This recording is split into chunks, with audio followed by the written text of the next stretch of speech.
All right. Good evening, everybody. We're convening the July 19th meeting of the Board of Directors of MCE. And the first item on our agenda is board announcements.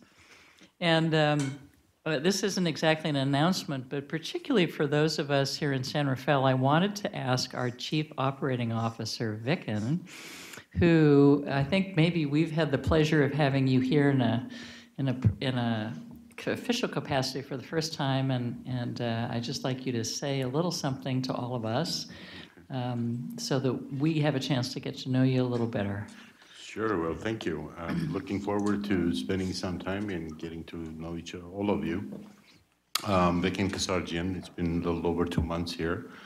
33 years experience in the utility business, been married for 33 years. I have 2 daughters.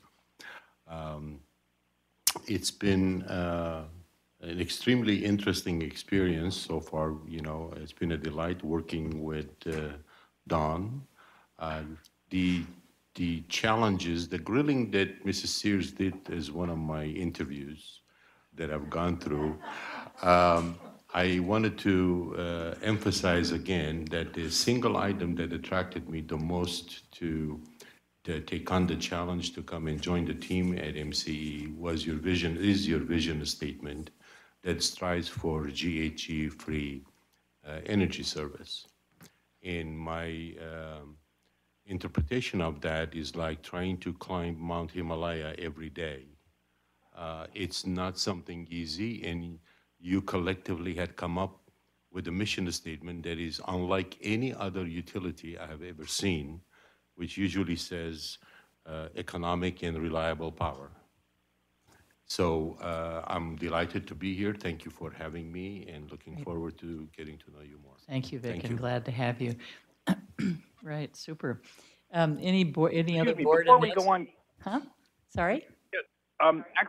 Before the board announcements, shouldn't we have a roll call and determination of quorum? Oh, God love you. Thank you for that reminder. Yes, you're absolutely right. And who is going to do our roll call? I am Kate. This is Darlene. All right, Darlene, go for it. Novato. Here. Corte Madera. Here. Concord. Here. Danville. Here. Richmond. Here. Did I hear Tom? Yes, that was Tom. Okay, thank you. Mm-hmm. Okay. Walnut Creek. Here. Fairfax. So you can't have more than 4 on. Okay. So those who aren't using it. Fairfax. San Pablo. Fairfax is here. San Pablo. County of Contra Costa. Here. San Anselmo. Here. Larkspur. Kevin Haroff here. Larkspur. Yeah. I'm sorry, Kevin Haroff, I'm here. Oh. Oakley. Here. Pittsburgh. Here. El Cerrito. Greg Lyman. Belvedere. Here. San Rafael. Here. Mill Valley.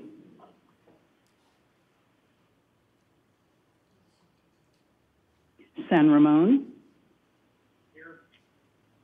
Ross. Martinez. Here. Benicia. Here. Marin County. Here. Pinot. Here. Lafayette.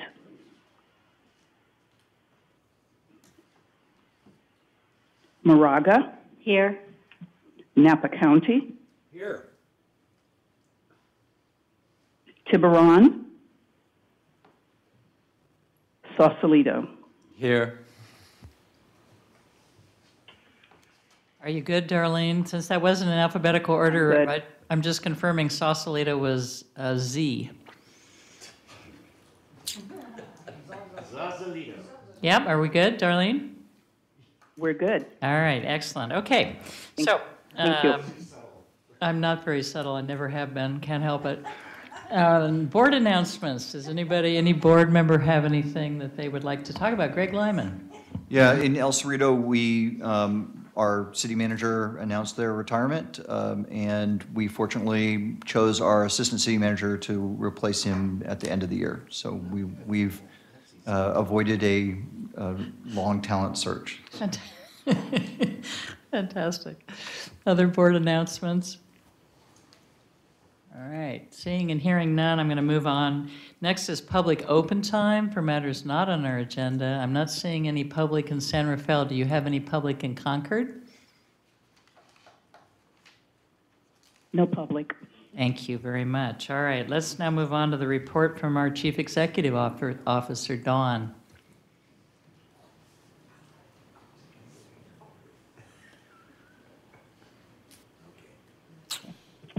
Great. I have just a few items this evening.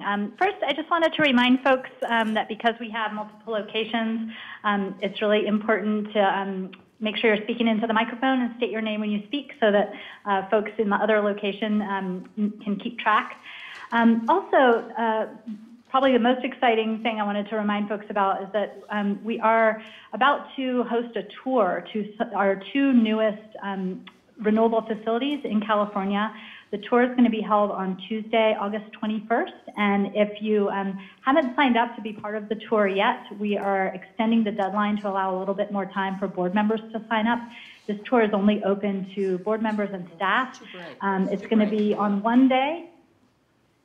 I'm sorry, was that our comment? No, sorry, we were doing light adjustments here. Sorry, Dawn. No problem.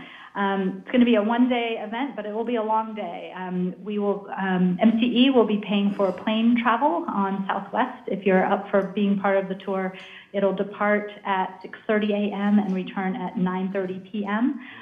We'll include a catered lunch, and we'll also reimburse you for breakfast, dinner, and parking expenses.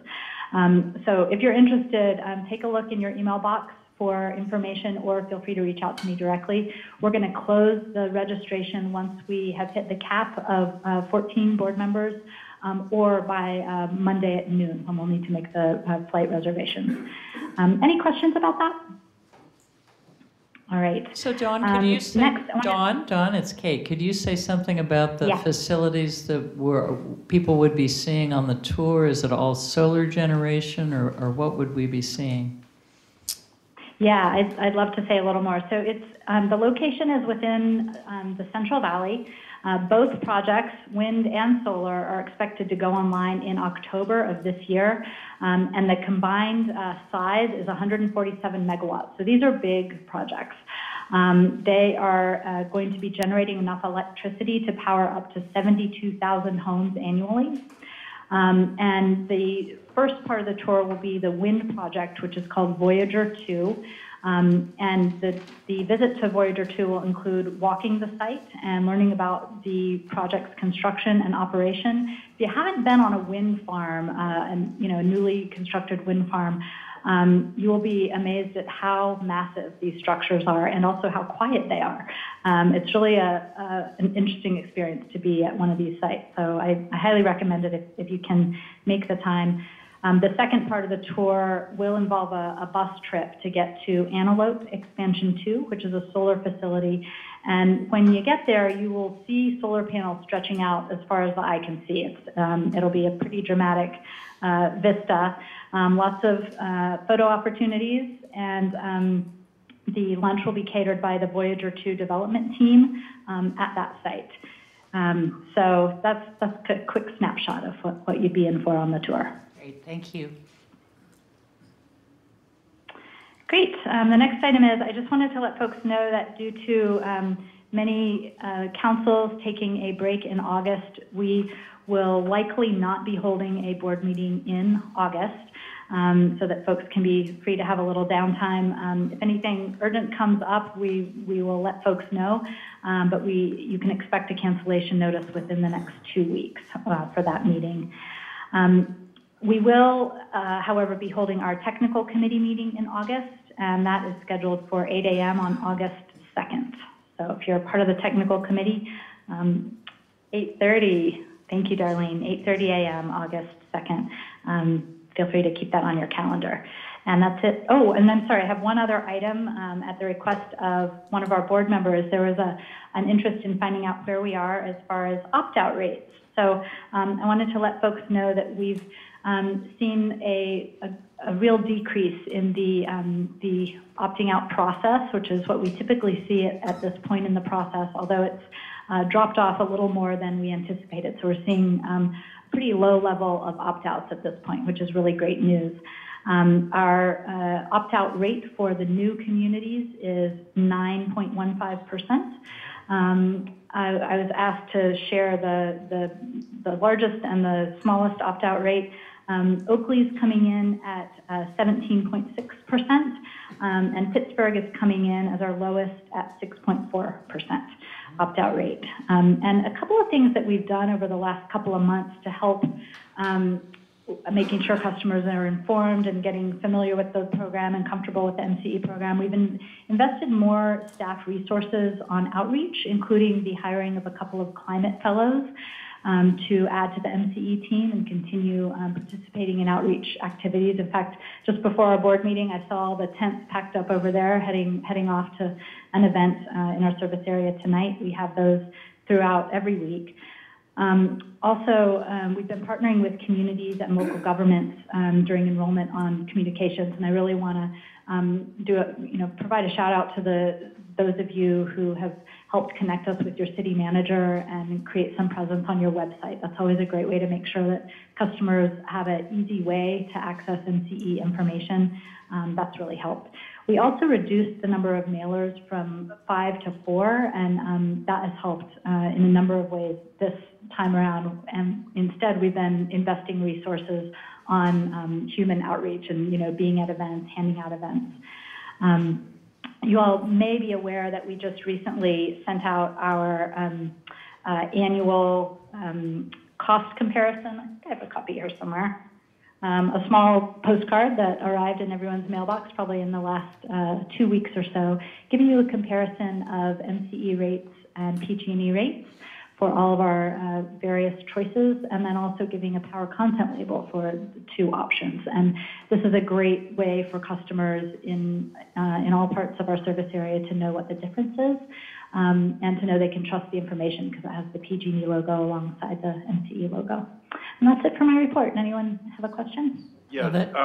How did Scott Perkins, San Ramon, how did the 9.15 compare with what you projected? I'm sure that you had some kind of projection before this process started. And how did it compare, and what would you do different?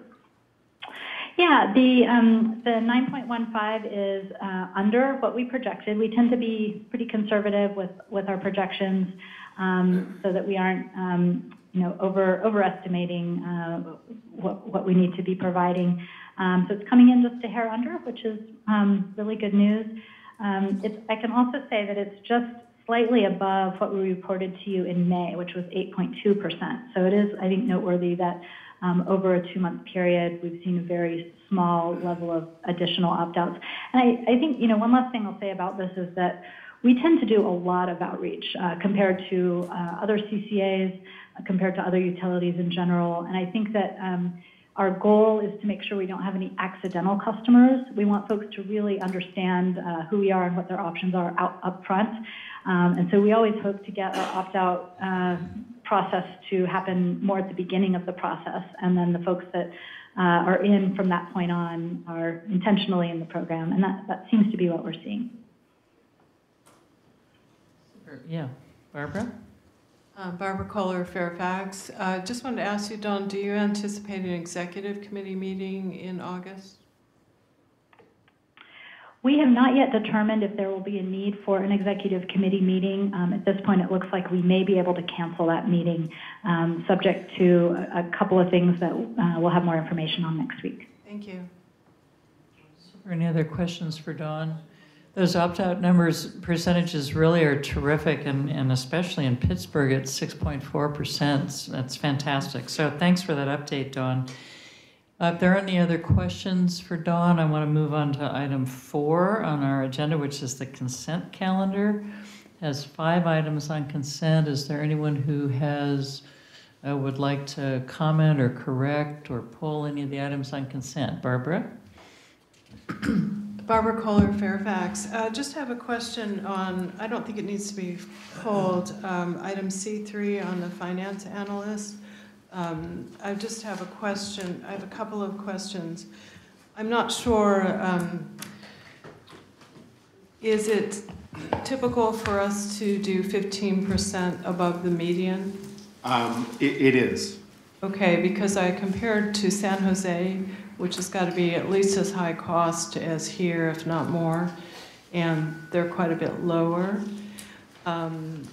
San Jose Clean Energy, or I believe that's what they're called, I think their top of their range was about 85 or 90, I can't remember. But, so it just was, go ahead, Dawn. I'm happy to respond to that question.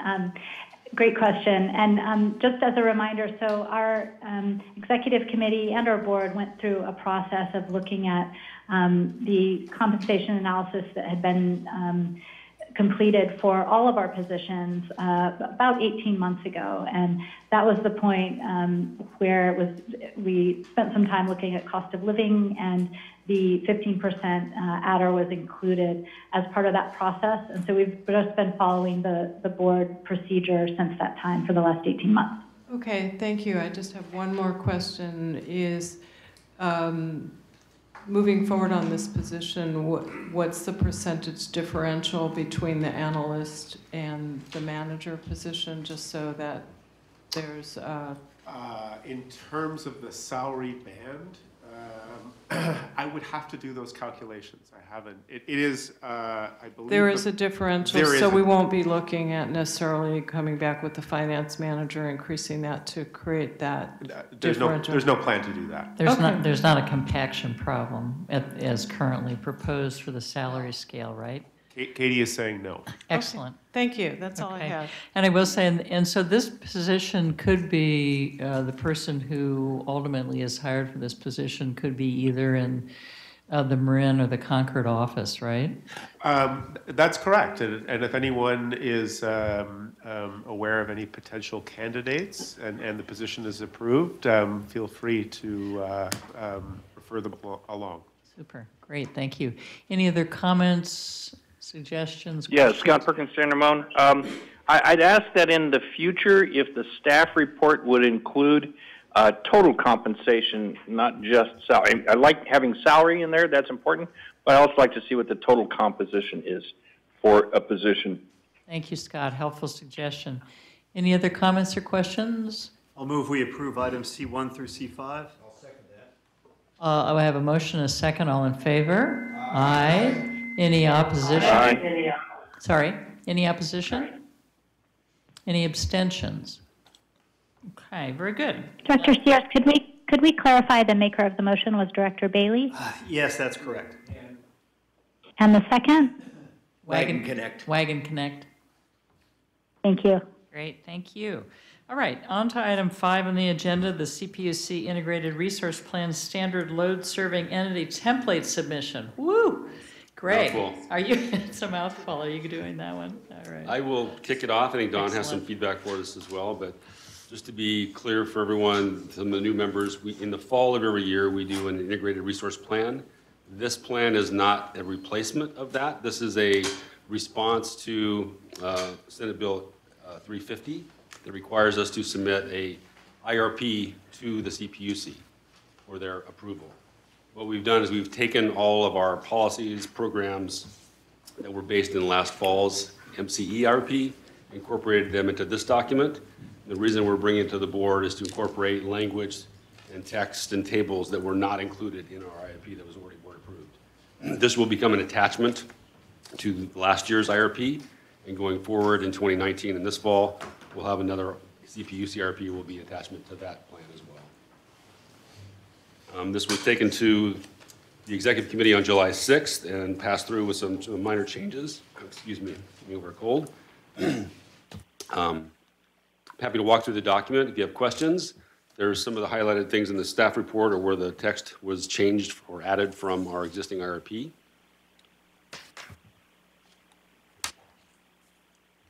Dawn, did you want to provide some background on the legislative context?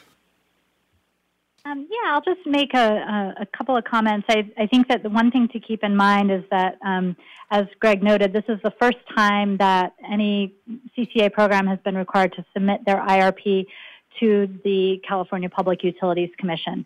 MCE, since we've been up and running since 2010, we've been producing our own IRP every year under your board's authority, and that process has gone great. This will be the first a time where we're submitting a document to the CPUC. And so the requirements that have been outlined by the CPUC there's an overlap to some degree with what we've already included in our IRP, but there are some additional things that they're asking for that are different. So that's where there are differences between this report and the report that your board approved last fall. I also want to note that there's been an effort in the creation of this document to keep the information very high level. I think while the CPUC certainly can get some value out of reviewing the integrated resource plans of all CCAs and looking at where there may be some kind of getting a feel for what's happening across the state, it's not appropriate for the CPUC to be providing an oversight role over MCE because our own board is responsible for our procurement activities and most of the related decisions.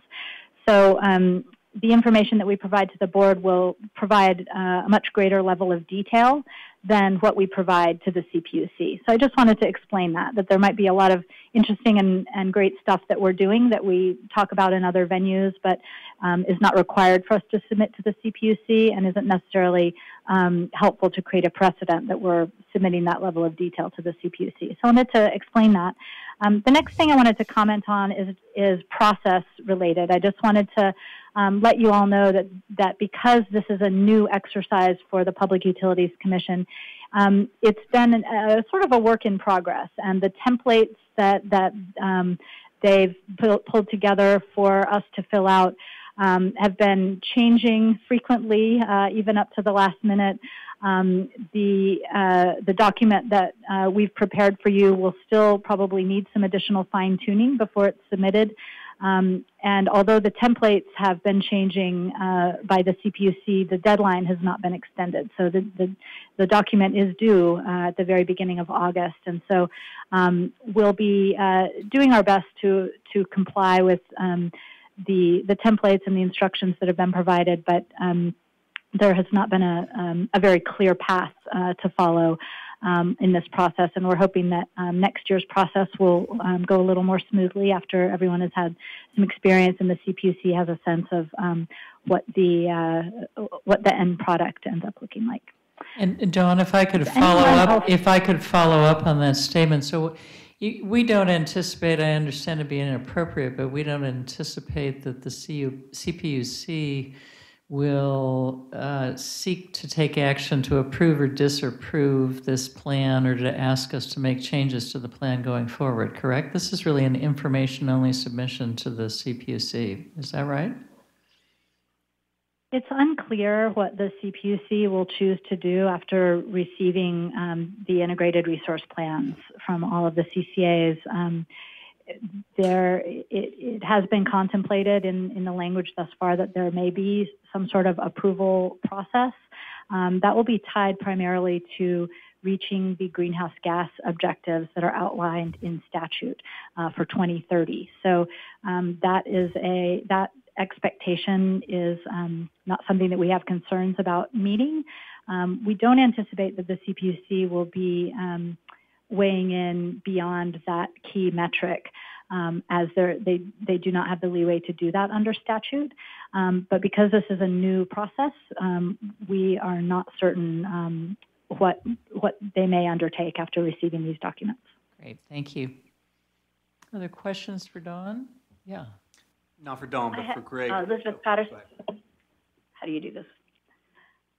I'm sorry, did someone in Concord have a... Right, Elizabeth Patterson, City of Benicia. So you kind of answered my first question, which is, what is the purpose? of the CPUC. But to expand on that, what are some of the advantages for the CPUC in having this information beyond just the greenhouse gas measurements? Excellent questions. The purpose of the CPUC is really to provide oversight over investor-owned utilities, which are private for-profit corporations. And because they've had a monopoly status throughout much of the state, it's important to have a public body overseeing their operations and decision-making. That level of oversight is appropriate for a for-profit company, but the CPUC's role with respect to CCAs is a bit different because obviously we already have public oversight through our own boards. Their role as more CCAs come into play, I think, is something that they may be struggling with a bit. It's a bit unclear what their role is with respect to CCAs. Certainly there are some statutory requirements that investor-owned utilities and community choice programs must adhere to that are overseen by the CPUC, such as resource adequacy requirements and the renewable portfolio standard. So we actually have some reporting obligations under those paradigms and in some other areas where we must report to the CPUC to ensure compliance with certain state mandates that have been legislated. To answer your second question, what will they be doing with this information? The stated objective is to ensure that the greenhouse gas emissions that are expected by the state are able to be reached according to the time frame that's been laid out. And part of that, part of what feeds into that is the reliability of the grid. So there have been so many renewables added to the grid in recent years that some have expressed concern that it may be hard to integrate all of these renewables and make sure that we have enough power, let's say, when the wind isn't blowing and the sun isn't shining. And so part of what the CPUC will be looking at in these plans is whether or not all of the renewables will be integrated and there will be enough reliability throughout all the hours of the day to ensure that we can be successful in reaching our greenhouse gas reduction targets by 2030. So that is the intent of the plan, and I think that because there are many moving parts, a lot of complexity, it's going to be a work in progress. I think that this initial template has there are some areas that will certainly benefit from improvement. There are some areas where the greenhouse gas accounting, for example, has been done in a way that is a significant departure from best practices in the market and a significant departure from the way that we and all other load-serving entities have done their procurement in the past. And so making sure that the accounting is done in a way that is accurate is one example of an area where there's really a work in progress, and we're hoping that over the next year, the accounting, the templates, and the process will be improved greatly. Thanks. Are there any other questions from directors in Concord? Okay, I'm not seeing anyone, so I'm coming back to you, Sloan. Thank you, Kate. Just Greg, for you, can you confirm that you're the one who did the annual integrated resource plan for MCE and that you also supervised putting together this submission for the CPUC? Correct. Okay. Correct. I mean, unless there's other questions, I'll make a motion that we approve it. Okay. Don Ford Green from the town of San Antonio. Given that this requirement that we submit a IRP to the CPUC, do you have any concern that this is a harbinger for any sort of encroachment on our board's authority and liberty to act in the future? Yes, I do. Okay. I thought you might, so that might be best followed up in another venue. But. All right. Good, concise answer, Dawn. Any other questions about this particular matter? All right. I think someone down there, I think, wanted to make a motion. Sloan? Was I'll that you? move that we approve the CPUC submission. Do I have a second? Yes, second. All in favor? Aye. Yes. Any opposition? All right, thank you, everyone. That's approved. And moving on to number 6 on our agenda, the adjustment to scope of Director work. Sears, I'm so sorry, we sorry. didn't catch the second on that last item. It was Ford. Ford, Green, San Anselmo. Thank you. Thank you. Sorry, Great, we'll try thank to speak more clearly. All right, so next is our adjustment to scope of work for technical committee. Beth, are you launching this item? Yeah, this is mostly a cleanup matter, so I'm happy to walk through it. When the procurement risk management policy was adopted by the board, that modified slightly the role of the technical committee, and so that just is being reflected here in this update. So if you take a look at the black line, there was one cleanup item where the review and discuss technical matters that is already included in the paragraphs preceding, and then the inclusion of the authorities of the technical committee to approve certain procurement contracts under Resolution 2018-03 related certification. So these are certifications for different regulatory agencies regarding our approved plan. And then separately, the items under the energy risk management policy, which is relates to just acknowledging that they will be receiving reports from the Risk Oversight Committee, and they will review that, that document as well. Are there any questions? I have a question, Beth, and I understand this is cleanup, and I think a lot of the language does clarify some of the responsibilities. But I'm noting when it says the authority of the technical committee, the first line was taken out, review and discuss new technologies and potential application with MCE. And certainly one of the activities of the technical committee is to review and discuss and have presentations about new technologies. And so what was the thinking on deleting that line? Yeah, so I'm happy to clarify that. I received that as a separate question. So if you look up in scope, it discusses the topics that are discussed in the application to MCE. So that role of technical committee is going to continue as it has been for the past 10 years or so. Excellent. And that includes, as you see up here, electricity generation technology and procurement, all of the different programs, technology, and all of that, how they apply to MCE as well.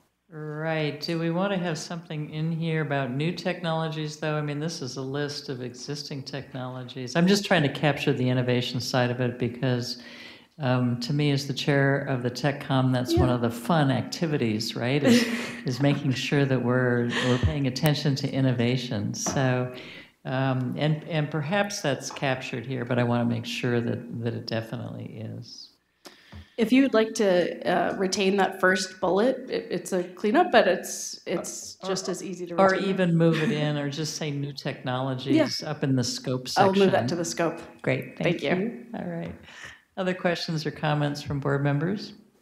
I was just going to say in the Scott Perkins Center Mount, to me, I believe it belongs in the scope, not in the authority. The authority of the technical committee to, I don't know what review and discuss means in the context of authority. So putting it in the scope makes more sense to me. Oh, I agree with you. Yeah. I agree with you. Yeah, sorry, Don. This is Elizabeth Patterson, and I would agree with a motion to approve adding that back in. Yeah, I just want to make sure we have a reference to new technologies, and I think having it in scope would be terrific. Yep. So we had was that a motion to approve the document as a whole with that addition? Yes, I can make that motion, Elizabeth Patterson, noting that the change would be in the authority. The first bullet will remain and not be struck. And this, Beth, you want to talk about that? It goes in the scope, not the authority. Yeah, my understanding is that the first bullet that was struck under authorities would then be moved up into scope to make clear that the scope of the technical committee includes discussion of emerging technologies and how they apply to MCE. and this is Greg on, and I'll Correct. second that with that change. Okay. Is the maker of the motion comfortable with that fine tuning? Yeah, that's what the maker of the motion intended. Great, thank you, Elizabeth. Excellent, all right. So we have a motion and a second. Do we have any additional discussion before we take a vote? Okay, seeing none, all in favor? Aye. Any opposition? All right, very good, thank you. I'm All right. so sorry, Director Sears, we didn't get the name of the seconder of the motion. Greg Lyman. Thank you. Okie dokie. All right, so now we're moving on to item 7 on our agenda, which is a resolution establishing an annual salary for the Chief Executive Officer. And I'm going to look to our General Counsel, Beth Kelly, to kick this off.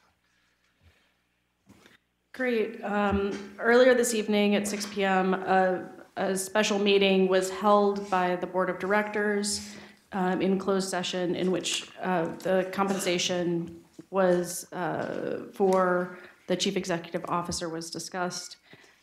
And that's the report out from the meeting. Well, and I think, and I want to make sure that all the directors in Concord, did you get copies of the revised resolution? Yes. Yes? Okay, great. So we have a revised resolution because the one in our packet had a blank space for salary. This resolution provides for a salary in the amount of $340,000 effective June 1st of 2018, and otherwise I think all the wording of the resolution is as it was in the materials circulated in our packet. Is that right, Beth? So it clarifies that the established salary is $340,000 effective June 1st with benefits and cost of living adjustments as provided to all other employees. Great, thank you very much. And okay. Yep, Ender. And to further clarify, there's no change in benefits. We have to state this orally per the Brown Act. And I would also recommend that the board do a roll call vote for this matter. Thank you very much for that guidance. Appreciate it. Tom? I'll move the item. Tom Budd. And I'll second it, Ford, Green, San Anselmo. Okay, and if some of the folks would turn off their microphones, we wouldn't have the feedback. So, okay, we had a motion and a second. Any further discussion before we take a vote? Okay, seeing none. All in favor? Actually, oops, sorry. Store, Town of Danville. I'm sorry, roll I call. You know what? I really appreciate your reminders because you can tell my memory is terrible. So I need a roll call vote, please, Darlene. Before we do the roll call, we have a comment here in Concord. Excellent, thank you. The screen, yeah, thank you. Now I can see everybody. All right, yes. Thank you, Robert Storr, Town of Danville. I just want to mention that this has been a very difficult process, and I've been a little bit reluctant in putting findings together. And I'm hoping that if we move forward in the future, Dawn, that we could put together a little bit better process of gathering information, because we were prepared to make a motion. We had a motion and a second on the table, and I know I may be in the minority here, but we're protecting public monies, and we all have to go back to our own cities and our own jurisdictions, and we actually have to show them why we made a decision on a fairly large raise, and to make a decision without any supporting documentation in front of us. It's a very difficult position to put board members in, especially when we really do need to go back to our constituents, and because we have the process, we need a process in place. We need some guidelines. We need some solid guidelines that we could say each year, this is how and why and what we're doing to look at raise increases. So naturally, I'd look to you or a board study session, in the future to clean this act, because it's been very disappointing not to have enough information to make a decision with. And, that's why this process has taken so long, because, some of us think that it's important to make a good decision based on documentation. And, I can assure you that I think we all believe that you have done an excellent job, and you've taken us to a point now where we're growing.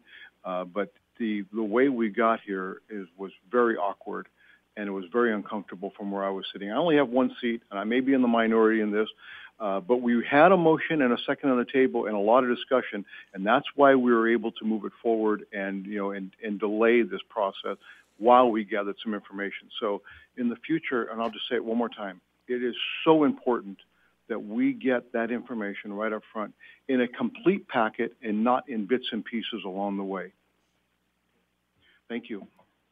Thank you, Robert. Excuse me, Supervisor Glover from Contra Costa.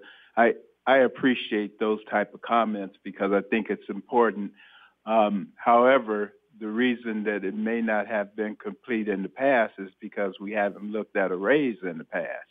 And so I think the information that you're providing in terms of what we would like to see in the future is good, but absent the fact that we haven't done it before is probably the reason that you lack that information tonight.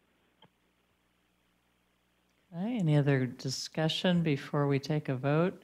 I do think, I do want to just clarify that we have had significant information provided to us in advance of this board meeting, but Robert is right, it took us a while to get here, and I think we're now in a better position than we were previously. And so thank you. I want to personally thank everyone on the board who made suggestions for how to get the best information presented in the best way for us so we could all make a good decision tonight. And with that said, we have a motion and a second. All in favor? Aye. I keep doing that. You know, sorry. Boy, do I have a hard time changing my habits. So thanks for helping me, everybody. Darlene, roll call. Novato. Yes. Puerto Madera. And we need you to speak into the microphone. We're having a hard time hearing you. In fact, is your microphone on, Darlene? It is on. Okay, good. Puerto Madera. Yes. Concord. Yes. Danville. No. Richmond. Richmond. Yes. Walnut Yes. Creek. Fairfield. I'm sorry, Fairfax. Fairfield. We haven't gotten there yet. Yes. Fairfax. Yes. San Pablo. Contra Costa County. Yes. San Anselmo. Yes. Larkspur. Kevin Harhopper, the city of Larkspur, yes. Oakley. Pittsburgh. Yes. El Cerrito.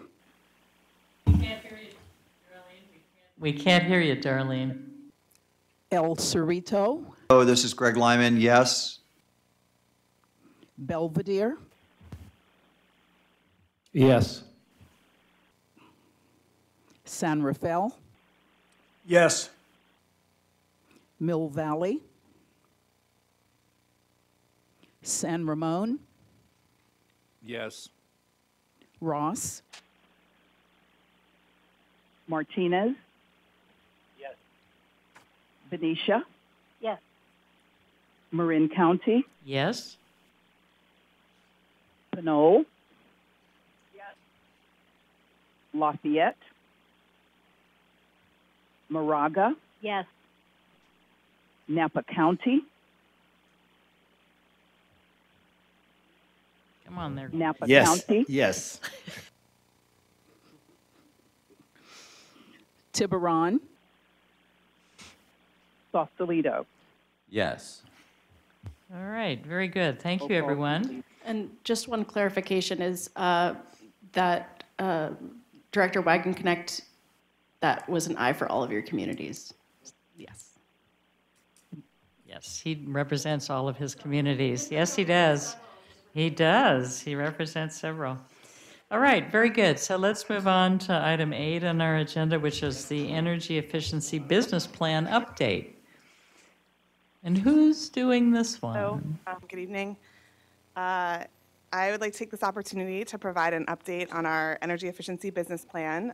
So this is the plan that we submitted to the CPUC in January of 2017 to expand our existing energy efficiency programs, which at the time served small commercial, multifamily, and a very limited number of single-family customers, to be able to offer energy efficiency programs to a much broader range of our customers. And as of early June of this year, we received approval on that plan from the CPUC. So I wanted to just talk a little bit about what that approval means and our plan for rolling out those programs. Next slide, please.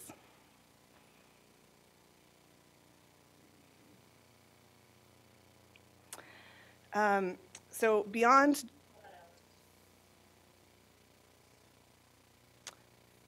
I did pause for a moment. Did you hear anything that I said so far? Okay. So beyond the intention to expand our energy efficiency programs to a broader range of customers, we also have this overarching approach, which is to position MCE as a resource for our customers around energy efficiency, other matters related to energy, and also resource conservation in general. And so, you know, I think this is a concept that we talk about a lot, but we call it our single point of contact concept. And the idea there is that within a single touch point with MCE, our customers will learn about not just energy efficiency, but other programs that they may be eligible for, other resources that they can take advantage of. And through that connection, we'll develop a relationship with our customers, and they will come to us for information about energy efficiency and see us as a resource. So some of those other resources include things like solar or battery storage, water conservation, waste reduction, and even health and safety upgrades. Next slide, please. Okay. Another sort of concept that we tried to address in our application is this idea of program overlap. There are several energy efficiency program administrators operating within MCE's service area, one of which is MCE, one of which is PG&E, and the other one is the Bay Area Regional Energy Network. And all of those organizations get their funding through the Cpuc for energy efficiency programs. So it sets up a little bit of a situation of competition and or restricted programs in that we're all individually responsible for meeting our energy efficiency goals in order to secure our funding, and we're all working towards the same goals. But how can we coexist in that space in a way that's productive and not competitive in a way that reduces our ability to work with customers?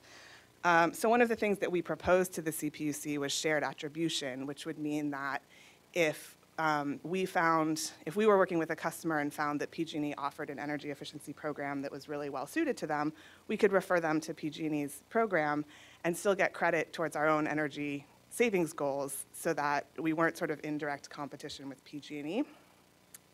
That proposal was denied in the decision, but the sort of compromise that came out of that is that there's no restriction on what type of programs we can offer. So we can, if we see an opportunity to do something that PG&E is already doing, but maybe do it more tailored to our service area, we can do that. But we are in the process of creating a joint cooperation memo with PG&E, which was one of the requirements of the decision. And that just outlines the rules around how we will coordinate around those programs. So we're focusing on how to avoid double dipping, which is a customer going through both of our programs for the same project, and also how to reduce customer confusion, because we don't want customers feeling like they have too many options and then they just don't know what to do and where to go and don't do anything. And sorry to interject, Alice, I just got word from the other location, they're having a little trouble hearing you. So maybe if you pull the mic down a little bit, I think when you're turning your head, they might not be catching everything. So okay. That might work. Next slide, please. So just for a quick overview of what this decision approval means, our programs currently have about a $1.5 million a year budget.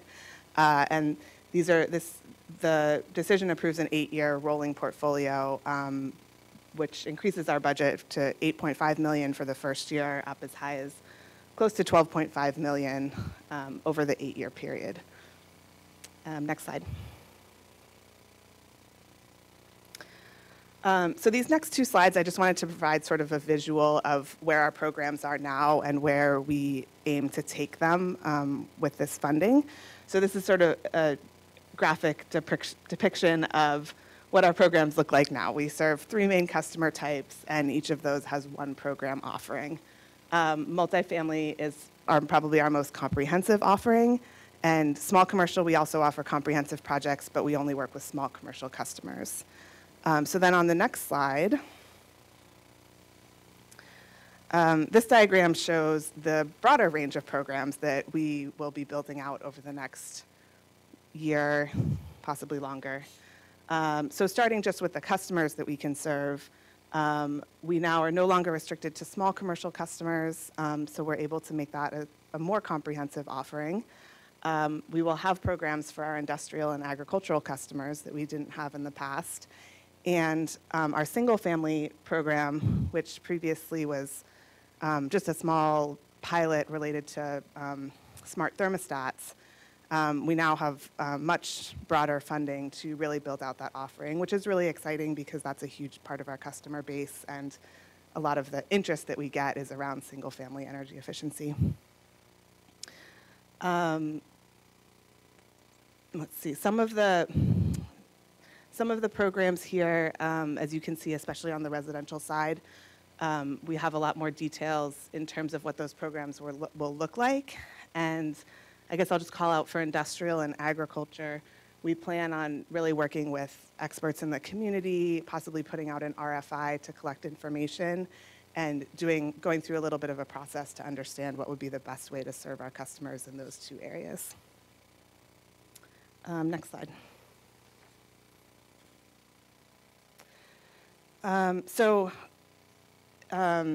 You may have noticed our budget increase is almost sixfold from where we were at the beginning of this year to where we will be at the beginning of next year. And I wanted to talk a little bit about our approach for how to manage that, because our approach is not to necessarily hire 6 times as many staff members to manage those programs. Like I said before, we're hoping to rely on experts within the community, which will mean putting out RFPs and working with implementation partners who work already in these sectors and can provide that expertise. We also in the past have relied on our implementation partners a lot for engineering support, and we would like to find an external engineering consultant now that we have a broader range of programs that can provide sort of uniform oversight engineering guidance for the programs. And then there will be possibly 1 to 2 new program manager positions to help manage all of these new implementation partners. So the idea is really to work with partners and staff up a little bit, but also sort of leverage the partners that we already have in the community. Next slide, please. And this is sort of a quick high-level preview of what we're anticipating in terms of that solicitation schedule.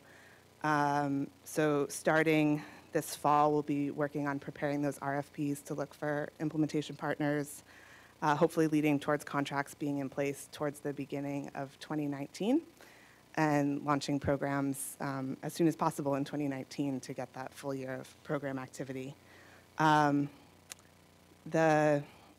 I guess the one exception here is our agricultural program, where we're planning to do an RFI, and then we'll plan the next stage of solicitations once we gather that information around what's really needed in our service area at this time.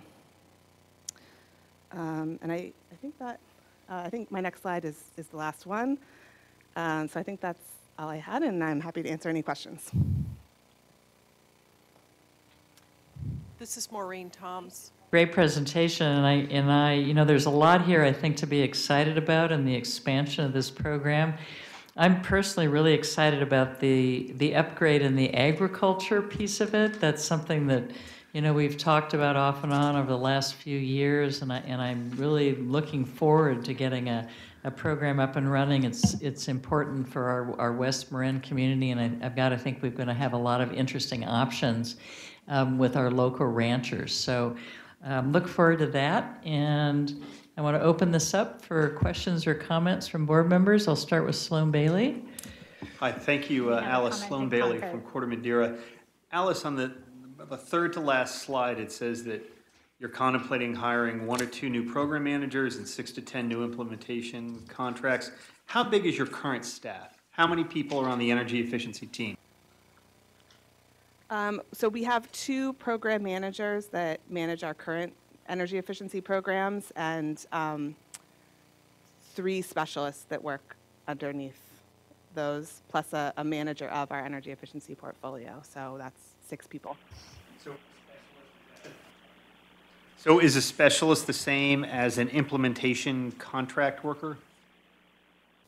No, so for example, right now we work with the Association for Energy Affordability to implement our multifamily program. So they would be what we consider a implementation partner. They're just another company that we contract with, and they do the technical assistance and administer that program for us. Okay, so, but the plan tentatively is to somewhere between doubling and quadrupling your staff in how short? No, I'm sorry. The plan would be to add 1 to 2 new program managers. So that would be in addition to the 2 that we already have. I see, I understand. Okay, yeah. and that's something you just want to get done before the end of the year? No, that would probably happen next year once we have new, so I wouldn't think that we would have any new implementation partners on board until next year, and so that would be the point that we would look to add the new program managers. Okay, thank you. And this is a question really for David McNeil, if he's here. Maybe he's not. Dawn, maybe you can answer this, or maybe you can, Alice. How does the, up to $10 million plus budget per year for the energy efficiency program, how does that fold into the budget that we as a board approve annually for MCE? Is it a different line item, a different budget?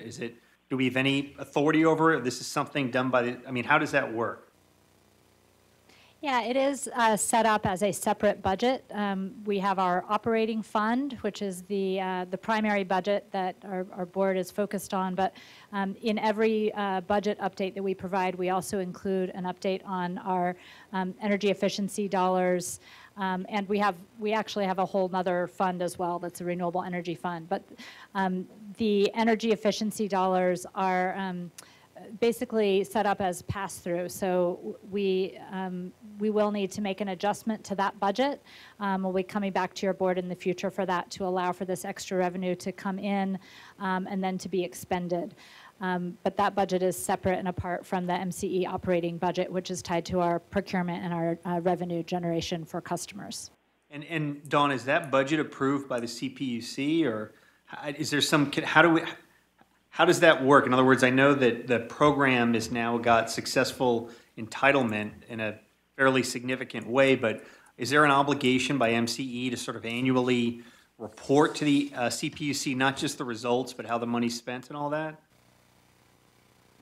Absolutely. There are many reporting requirements. Do you want to comment on that, Alice? Yeah, so the most important things that we're held to are the cost effectiveness of the programs and meeting our energy savings goals. I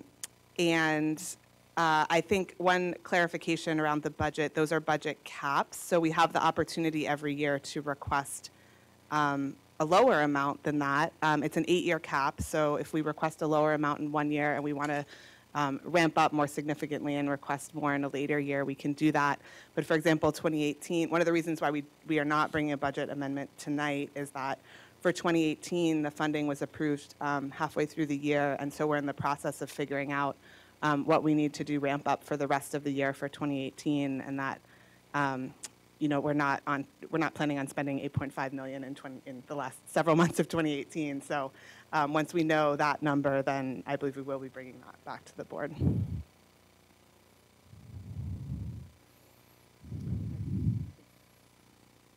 This is Maureen Toms in Concord. I'm from Pinole. And thank you for the report, Alice. I wanted to find out on the request for attribution to the CPUC, was that a request on behalf of MCE only, or did the other recipients, like PG&E and Bayron, also make that request? No, that was something that we proposed in our application. This issue of program overlap is something that I think all 3 program administrators are trying to figure out, and that was sort of our proposal for a place to start in terms of figuring it out. So that was something that we proposed to the CPUC in our application. Okay, so it might be useful to get the others on board and make that request again. If all 3 of you request it and are consistent with that request, perhaps it would be received better, more favorably. And then just wanted to find out how you coordinate with the other entities. on the programming, and if you can touch on, I noticed that, you know, there's an expansion of programs into industrial and agricultural uses. Do the other entities have that, or is that something that MCE alone has, that expansion? So PG&E has been running energy efficiency programs for a long time, and their programs are pretty extensive. So they have programs in all of the sectors that we're expanding into. Bayren started their energy efficiency programs around the same time that we did, and they're under slightly different guidance from the CPUC. They're asked to fill in gaps in PG&E's program. So they have a much more restricted set of programs. And then to go back to your first question, so this process of writing the joint cooperation memo has actually been a series of facilitated meetings between PG&E and MCE. Through that process, we've connected program managers from PG&E with program managers from MCE who are experts in what we're offering in those individual programs. And they compare offerings and come up with rules that will allow us to understand that customers aren't double dipping and understand like the relative benefits of the program so that we're able to steer customers towards programs that are most well suited to them. And those meetings will continue depending on the program and the complexity, either on a monthly basis or a quarterly basis going forward between the program managers. I have a question. This is Elizabeth Patterson from Benicia in Concord. Benicia has some experience with the commercial end of energy conservation. We provide grants to commercial industries, but it's very hard for us to deal with the gas side of energy efficiency. And how does that play out for the programs that you have been working on and what you're anticipating in the future? So our programs do both electric and gas efficiency.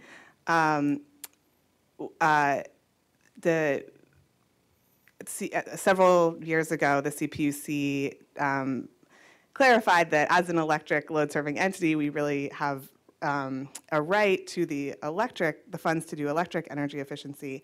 But in the interest of doing comprehensive projects, it's not really a great strategy to be working with a customer but only be able to offer them like half of the opportunities that may be available at their site. And so they actually directed PG&E to contract with us to do the gas side. So we receive funding through PG&E to make up that gas side of the equation. So when we go in, we present the complete energy savings, whether they're gas or electric, to customers, and we're able to rebate both. Well, I just note that it's been very difficult for us because it takes months to get the data from PG&E, and it slows up the process of providing a grant. And so I'm just noting that. Okay. That seems like an opportunity for us to talk about ways that we can facilitate and make that easier. Right. Yes. So I have, okay. So, and then I have two other things, one kind of minor and one not so minor. In the world of water, how closely are you working with or planning to work with water districts and water purveyors because the end cost of water is at that point? Yeah, so what we're hoping to do is build out what we have done to date in Marin, which is working with the water district to install the measures that they purchase and would distribute to customers for free to install in their homes. And what we do is we take those measures, and when we're already going out to multifamily properties, we install them. And it allows the water district to get more of their measures out in homes and also know that they're being installed correctly and that they're actually being installed because we have teams that are already out on site installing measures. So that's just one example that we could expand. And then the other sort of piece of working with other agencies would be to understand the other types of programs that are available so we can refer customers and even go so far as like collect any necessary information for them to apply for rebates, for example, for like a lawn swap out program or whatever might be available and help facilitate their participation in that. Considering pre-meters, so you have the meter before the meter, that's really helpful for industry and commercial as well as for multifamily. My last question is, some communities are permitting cannabis and they're a high energy user. Can you kind of prioritize where you want to provide some of those program services? Yes, I don't know the details about. I know that PG&E proposed a cannabis pilot, like an indoor growing pilot, and I need to check on the details of that and how that would work with our program. But it's a good suggestion. Thanks. Like a rate-setting question in particular, maybe we need a special cannabis rate, but that's not agendized for tonight. But Elizabeth, maybe you could follow up. Tom, did you have a comment? May I add in that in Richmond, in our cannabis rules, anybody who gets a permit to grow cannabis has to use 100% renewable energy. So they can either do it on site or they can do it by buying from MCE, deep green, or some combination thereof. So that's one way to really cultivate some big users. That's a great idea. Other comments or question on energy efficiency more broadly, perhaps not only on cannabis? Oh, yeah, kidding. Yeah, Ray? Thanks, Ray Withy, Sausalito. Just observation, really. I've been on this board for 6 years, and when I started off trying to understand things, nearly every meeting, Becky would show up, Becky Menton would show up and talk about energy efficiency. And in my one-on-one and side conversations with Becky, I kept saying, why are we doing this? You know, less than $1 million budget, what can we really do? Aren't we just diluting our resources, wasting our time? And she assured me that if we got enough money, and I remember then a big fat business plan we put together for this.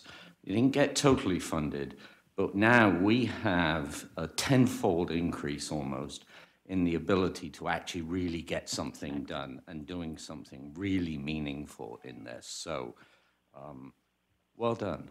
Thank you. Absolutely right. Thanks for that. Any other comments or questions from the board? Super. Well, great presentation, good discussion. Thank you, everyone. And that's discussion only, so I don't have to mess up the roll call issue on this item. Yeah. All right. So we're going to move on to item 9, which is a policy update on regulatory and legislative items. And I note that Shalini is here, who I do believe got married since we saw her last. Yes. So congratulations, Shalini. Good to Thank have you back. Thank you. We also just moved to Marin. I know. I'm happy about that part. Great. Well, thank you all. I hope everyone in Concord can hear me all right. Please let us know if you're having trouble. We're going to talk about 5 very meaty items tonight, so sorry if you were planning on going home at some point soon. So the first thing I'll talk about is the PCIA timeline. We'll talk about a green book, which is a draft white paper from the Cpuc on the issues surrounding customer choice. We'll talk about our comments on that green book. We will talk about a resource adequacy proposal that we gave to the commission earlier this week. And we'll also talk about Sacramento legislative issues and focusing mostly on wildfire liability. So up front and center, because I know you all want to know what is going on with the PCIA. So right now we're very close to a proposed decision. In fact, I expect one next week. So you will all be hearing about a PCIA proposed decision, I anticipate in the next week and a half max, probably. We've gone through several stages of the proceeding. So after a proposed decision, we have 20 days to comment on that decision, and then the commission can vote out that decision at a full commission meeting anytime thereafter. So I would anticipate that the final decision on the PCIA would probably be voted out in August or September, depending upon legislative issues and the CPUC's desire to take up that issue at a quick pace. Okay. We'll move on to what is being called the draft Green Book. Now, this was a white paper that was released by the Policy and Planning Division of the Public Utilities Commission, focused solely on the impact of customer choice on the electricity market. And I say solely because that actually touches literally everything in the electricity market. So for the CPUC, customer choice was defined as rooftop solar and other customer installed resources like batteries and demand response, any expansion to direct access customers, and of course, the CCA movement across the state. As a reminder, the CPUC has estimated that 85% of the state's customers will be served by a CCA by 2025. So they are pretty much looking squarely at the CCA movement, but also really about technology advances on the grid and how they aren't able to have as much centralized control as they used to. Bless you. The CPUC is very concerned about another energy crisis, and that's pretty much, I think, because after the energy crisis, the CPUC was again put in a very centralized command and control model with the utility companies. And as we know, CCAs do not have a command and control model from a centralized entity in the state. We have our local governing boards. So this is really where I believe a lot of the discomfort with CCAs comes at the commission. When all you have is a hammer, everything looks like a nail. They're very comfortable regulating for-profit utilities, and they're still wrapping their minds around, local governance and CCAs and local priorities. So this letter from there was a letter from President Picker at the beginning of the Green Book, and he essentially said that in the last energy crisis, there was at least a plan, but right now we're seeing quote unquote fragmentation in the market and they don't have a plan. And essentially our comment said, well, we have a plan, so we're happy to collaborate with you. So the CPUC was really focused on, again, what they called a fragmented market, meaning that they didn't have centralized control. They're worried about everyone meeting their energy responsibilities. They're worried about consumer protection and slamming and cramming, and that is something we've heard in the legislature in years gone by. It sort of seems like anti-CCA rhetoric to me, typically. The question was if I could define slamming and cramming. Thank you. It happened mostly with telephone bills. Slamming was when unknown charges were put on telephone bills, and cramming was when your telephone service provider had been switched without your notice. And then the last question the CPUC was asking is, what is the best way for a fair, affordable, and durable transition to this new energy market? What does this market look like? So I think where the CPUC's concerns are I think where they really gain a lot of traction in Sacramento and reflect the reality of what's happening in the state is when we talk about reliability. So reliability has typically been addressed by natural gas plants. And so what's happening is as these fossil fuel plants are retiring, those natural gas and also once-through cooling plants are dropping offline. So we have less of that natural gas fleet, less of that once-through cooling fleet available for reliability purposes throughout the state. In addition, we're having a growth of distributed energy resources like battery storage, rooftop solar, and so that makes it hard for the state to forecast what the net demand is going to be because some of that demand is getting taken away before it even hits the grid. And lastly, we're seeing the transition from the 3 large utility companies to many different providers, and the CPUC really requires a different regulatory construct to address all of that, and that's what they're still struggling with. These other issues are other items where they believed that customer choice was creating problems for their oversight. I think when we talk about equitable compensation to the IOUs, I think they're really talking about grid safety and resilience of the grid. I don't think they're talking about PCIA, which is usually where I know our minds go. So on to our comments. First, I would like to thank Director Sears for attending the CPUC en banc and having 8 commissioners question her in a very detailed fashion about all of our programs and plans and different contingencies. And I mean, it was quite a grilling. And so obviously Director Sears did a fantastic job, as she usually does. And thank you also to Director Hera for coming and making some public comments. They do appreciate comments from public officials, and they do like to hear from our board.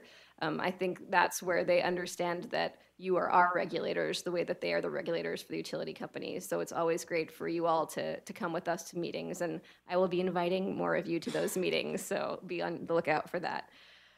So where MCE started with our comments is that we said, you know, diversification is not deregulation. We are highly regulated entities. And in fact, we have more regulations than the IOUs in some ways in terms of transparency. All of our meetings are subject to the Brown Act. We are subject to the Public Records Act. So there's lots of places where we're just regulated slightly differently. There's places where we are regulated exactly the same, such as with the Renewable Portfolio Standard, with our storage requirement, with the integrated resource plans, although that's not exactly the same. With the California Independent System Operator, we have to have our scheduling coordinator, flexible capacity, and we do have some requirements of the California Energy Commission as well. So I think there's a lot of ignorance about our compliance requirements and how we fulfill those. And so we're looking to create a more open and collaborative dialogue with the CPUC. And we're really just trying to share our positive story. You know, CCAs drive the state goals of decarbonization, reliability, and affordability.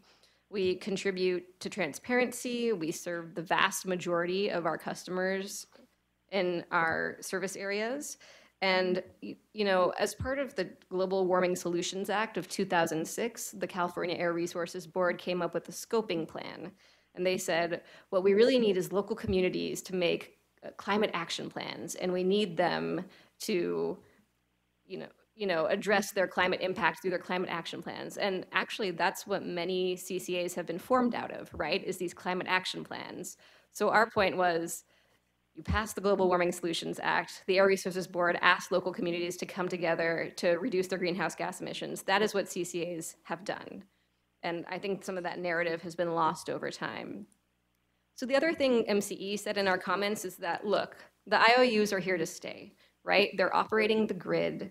They're doing data gathering and access. They're doing the metering, emergency response. They're doing the billing. The IOUs are here to stay. So let's start with that. We don't need to say that we're not going to have any IOUs anymore, right? I think that's been a big fear that will, for some reason, try to take over the IOUs, every line of business for the IOUs, and that's just not true. The second thing is that the CPUC needs to evolve, right? Instead of having centralized procurement decision-making throughout the state, they need to become more comfortable with setting and enforcing standards, such as resource adequacy, renewable portfolio standards.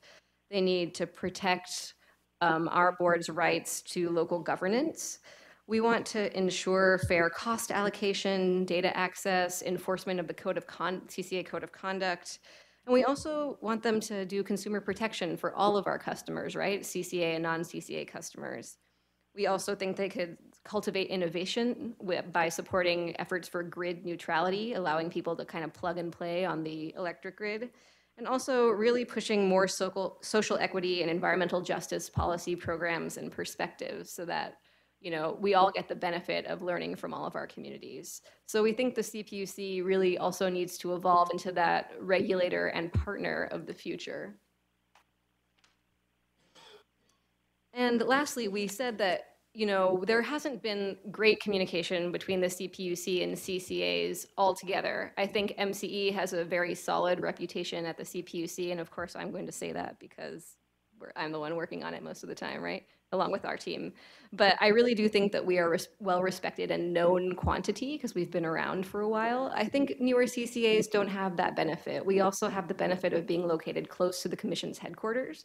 So it's easier for us to go. I was actually at a meeting at the CPUC today. So it's a lot easier for our board members and our staff members to be engaged at the CPUC than it is for some of our counterparts in Southern California. So what we really would like the CPUC to do is take a robust engagement role and think about maybe doing an annual customer choice en banc where not where we grill our local elected officials or opine on what we think we can do, but we really come together and collaborate to solve some of these problems together. And we would like some processes to encourage feedback loops between CCAs and the CPUC. And we're really trying to foster a spirit of collaboration. Even though I'm a lawyer and I know many of you are lawyers, I think we can agree that when you get lawyers involved, things take longer.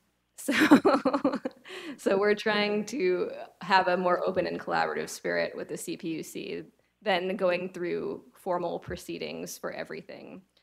However, there are formal proceedings for most of the topics. We were trying to tell the CPUC that they already have the tools to address all of these issues, and those tools are in the formal proceedings where we are already engaging.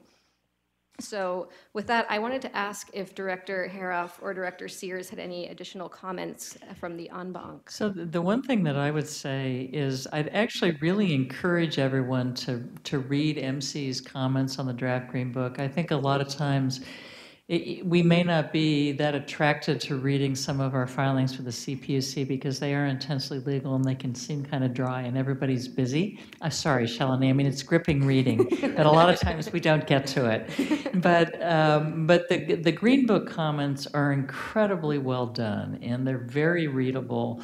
And I think it just gives a very accessible picture of where we are in the changing world and what a lot of people's concerns are. I thought it was terrific, and it's also not too long. So I think it'd be great if you circulated those comments, and I really encourage everyone to read them. Kevin? Just briefly, not a lot to add. I was at the en banc towards the tail end of it, so I didn't get the full benefit of the wrath of that was exercised. You didn't get to see I me didn't get see it, beaten up at the exactly. beginning. No, I know. But having read through the Green Book, I kind of had prepared comments, which were probably a little more aggressive, because I thought that the Green Book itself was pretty aggressive in taking positions that it took with respect to the future of CCAs. Shalini thankfully caught me because I let her review my comments ahead of time, and I moderated them somewhat to reflect her encouragement that what we really need to do within the CCA community is to work in a cooperative way with the CPUC and with our colleagues at the IOUs and other CCAs, because this does not need to be an adversarial process. It can be a process where we can work together, and I think if we have that mindset and we encourage others who are participants in the process to have that mindset, we have a much greater likelihood of succeeding in the end.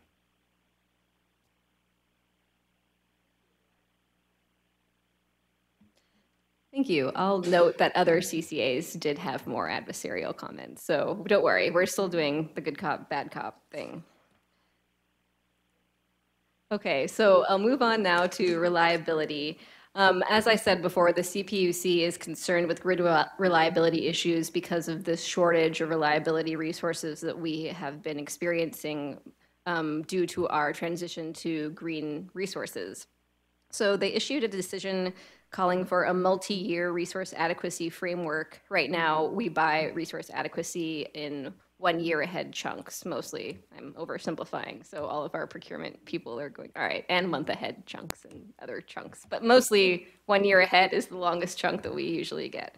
And then a central buyer proposal for multi-year local resource adequacy needs. So I will attempt to not get technical. Someone stop me if I do. So we focused on two different proposals. The first was a transition program. So this basically said that on a 3-year forward basis that we would have resource adequacy purchases for up to 3 years in advance. Our proposal relied on both load-serving entities and the California Independent System Operator, and this is really in contrast to other proposals that might rely just on one centralized utility company doing a lot of the buying. We're really trying to foster a more diverse marketplace. So essentially, our proposal boils down to the Independent System Operator determines the need for those resources onto the grid. And then the utility companies provide forecasts for what resources they already know that we're all going to be paying for. So then you can compare what CAISO said we need to what the utilities say they're going to have. And then whatever is left over, the Public Utilities Commission can divvy that up according to each load serving entity. So Marin Clean Energy, or MCE, we have, this much based on our 470,000 customers. Clean Power SF, you might have a different amount based on your number of customer counts. Then the load serving entities, we buy what we are told to buy, and then we do a compliance filing with the Public Utilities Commission and say, hey, here's what we bought. We fulfilled your needs. And anything that's left, any residual resources, are bought by the independent system operator. And so this makes the independent system operator the central buyer. I think that would be preferable to us as opposed to a private central buyer, one of the utilities. That's the transitional strategy. The long-term strategy is really to think about how we're deploying distributed energy resources.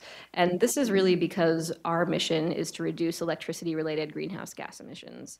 So those distributed energy resources, again, are batteries, demand response, electric vehicles, rooftop solar, et cetera. So if we really are able to deploy these distributed energy resources, we can avoid transmission upgrades. And our plans for how to deploy those distributed energy resources could be submitted to the Public Utilities Commission in our annual integrated resource plan filings, so they know what our plans are. But there are still a few issues that need to be worked out in our proposal.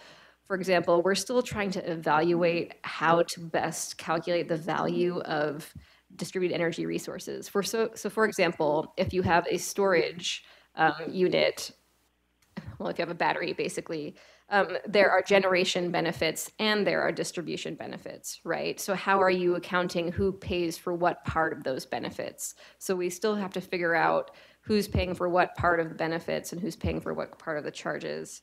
And also the technology also needs to improve slightly. So, if we want electric vehicles that can discharge back onto the grid, that's not something that is widespread yet. So we still have a couple of years to see where the technology moves. That was our basic reliability proposal before the Public Utilities Commission this week. And now I will move on to wildfire liability issues in Sacramento. So SB 1088 was a bill by Senator Dodd, who represents Napa County, amongst Yolo County and some of Sonoma County. And that bill involved safety and reliability plans from the Public Utilities Commission. The bill originally said that the utility companies could submit these safety and reliability plans to the Public Utilities Commission, and the Public Utilities Commission would approve those plans and spread the costs over all customers. So that was something we've been engaging on.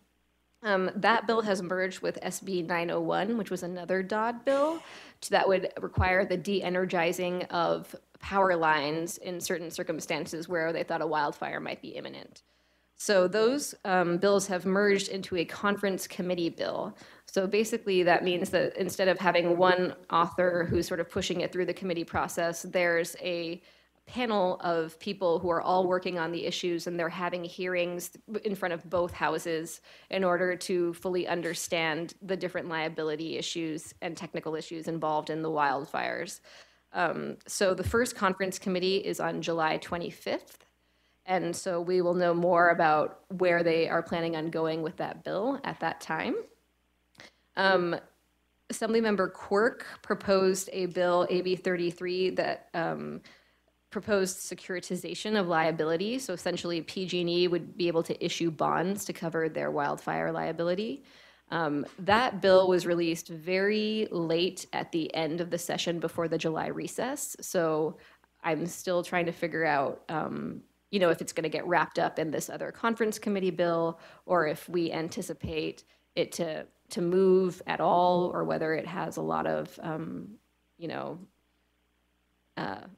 movement behind it. So we're still assessing that. To me, the governor has seemed very committed to preventing utility bankruptcy. There have been numerous press releases and statements from utility companies and the governor and legislative leadership about how wildfires are results of climate change, and this is really a climate change issue. And so to me, it seems unlikely that the governor would really be taking bankruptcy that seriously if he's been making all these joint statements for the last few months. It's definitely a possibility, but it just seems unlikely from the way the winds are blowing. And there are other issues. I know it was a horrible, I'm sorry. There are other issues in play. You know, there's still SB 100, the bill that would require electricity to have zero carbon by 2045. There's a potential expansion of direct access. There's regionalization. So there's a number of energy issues that are all sort of up in the air for the last month of session, which is in August. So I beg you all to answer my calls if you get them in August, so we can make sure we have you calling the right legislators if we need some quick emergency action. So that is my plea to you all. Any questions? Great, thanks, Shalini. Any questions? All right, I think people are thinking about going home, I'm guessing. All right, thanks. Yes, Ford. I don't have a question, but it's more of an observation and a comment with respect to the Green Book and the assumptions underlying it, particularly that CCAs pose a threat to the reliability and stability of the electrical grid.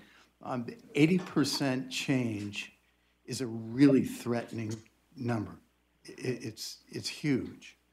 And when you were talking about it, and when I've been looking at the Green Book, I was thinking about how I think it was in the 1930s was when public utilities had their advent.